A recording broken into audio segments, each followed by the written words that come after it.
Sa ating pong balitang sports, Filipina tennis player na si Alex Ayala nakatakdang lumahok sa Jingshan Tennis Open sa China. Narito ang balita mula kay Kyle Basa.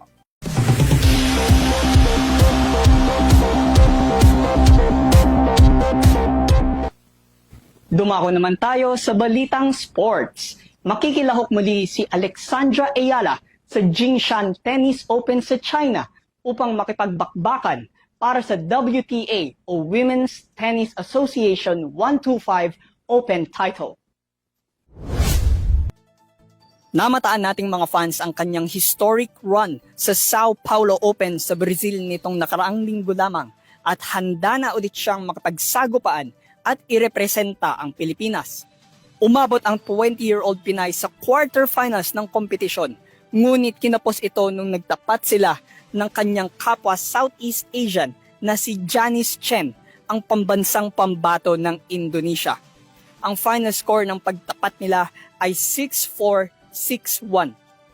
Bago siya matalo at ma-eliminate, nagkaroon siya ng 7-game winning streak kung saan tumaas ang world rank nito sa larangan.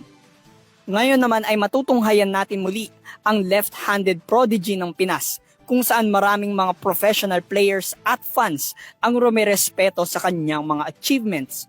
Ang kanyang world ranking sa kasalukuyan ay number 57 na nanggaling sa world rank number 61.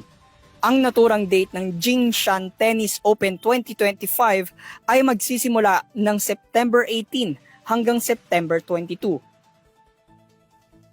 Abangan ang susunod na balitang sports dito lamang yan sa Euro TV News. Ako muli si Kyle Basa. Henry, Mia, Vanessa, balik sa inyo.